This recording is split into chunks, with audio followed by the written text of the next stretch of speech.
মই ডিগবৈ ৩ নং বৰবিলৰ বাসিন্দা। মোৰ মা দেউতাৰ বহুত দিনৰ পৰা তেনেকৈ এমাহ দুমাহমান হ'ল মা দেউতাৰ বিচনাতে তেনেকৈ পেৰালাইজ হয়, প্ৰেছাৰ ৰোগে পেৰালাইজ হয় তেনেকৈ পৰি আছে। মোৰ কোনো ধৰণৰ অকলশৰে তেনেকৈ উপাৰ্জন নাই। মই এজনী কলেজীয়া ছাত্ৰী হয়, 6th ছেমিষ্টাৰ এবাৰ সোমাইছোঁ, ক্লাছতো যাবলৈ পৰা নাই। তেনেকৈ কোনো ধৰণৰ চিকিৎসাৰ ব্যৱস্থা কৰাও হোৱা নাই। মাৰতো একেবাৰে হোৱা নাই। দেউতাৰ ভাগৰো চিকিৎসাৰ কৰিবলৈ কাৰণে অলপ অসুবিধা হৈছে, কাৰণ আৰ্থিক বহুত অসুবিধা হৈছে আৰু তেনেকৈ আন্ধাৰতো থাকিবলগীয়া হৈ যায়। তেনেকৈ মই অকলে ঘৰখন চলাবলৈ কাৰণে বহুত দিগদাৰী হৈছে।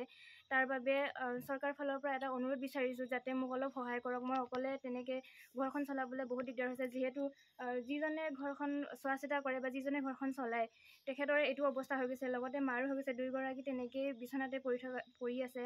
গতিকে মই অকলে ঘৰখন চলাবলৈ বহুত অসুবিধা হৈছে। চব ফালৰ পৰা গোটেই ৰাতিপুৱাৰ পৰা গধূলিলৈকে গোটেই ঘৰখনৰ মই চম্ভালিব লাগে, তাকো আন্ধাৰত, তাকো ঘৰৰ অৱস্থা এইটো। সেইবাবে মই চৰকাৰক অনুৰোধ জনাইছোঁ যাতে আপোনালোকৰ ফালৰ পৰা কিবা এটা যাতে মই সহায় পাওঁ। ৰেচন কাৰ্ডো নাই, তেনেকৈ হস্পিটেললৈ কিবা এটা যোগাযোগ কৰিবলৈ ৰেচন কাৰ্ডো নাই, কোনো ধৰণৰ আধাৰ কাৰ্ড চাধাৰ কাৰ্ড বা তেনেকুৱা ধৰণৰ কোনো ফালৰ পৰাই সুবিধা নাই। আমাৰ বহুত কষ্টকৈ চলি আছোঁ। তাৰ বাবে চৰকাৰৰ ফালৰ পৰা এটা অনুৰোধ জনাইছোঁ যাতে মোকো সহায় কৰক, যাতে অলপ ঘৰখন উন্নতি হওক। ধন্যবাদ। বাসিন্দা ৰাজমিস্ত্ৰী শ্ৰীযুত কৃষ্ণধৰ গয়াৰী, তেখেতৰ পত্নী ঠেলেপ গয়াৰী আজি বহুদিনৰ পৰা দুৰাৰোগ্য ৰোগত তেওঁলোকে বিচনাত পৰি আছে।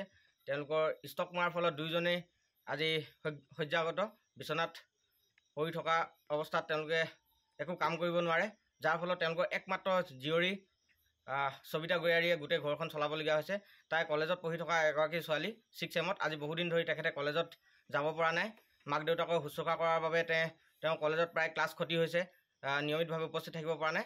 গতিকে আমি এই সংবাদ মাধ্যমৰ জৰিয়তে ডিগবৈবাসী ৰাইজ তথা অসমবাসী ৰাইজলৈ, লগতে ডিগবৈ স্থানীয় বিধায়ক আৰু মুখ্যমন্ত্ৰীলৈ এটা আহ্বান জনাইছোঁ, এই পৰিয়ালটোৰ প্ৰতি কিবা এটা অকণ সাহাৰ্য দি সহায় কৰক।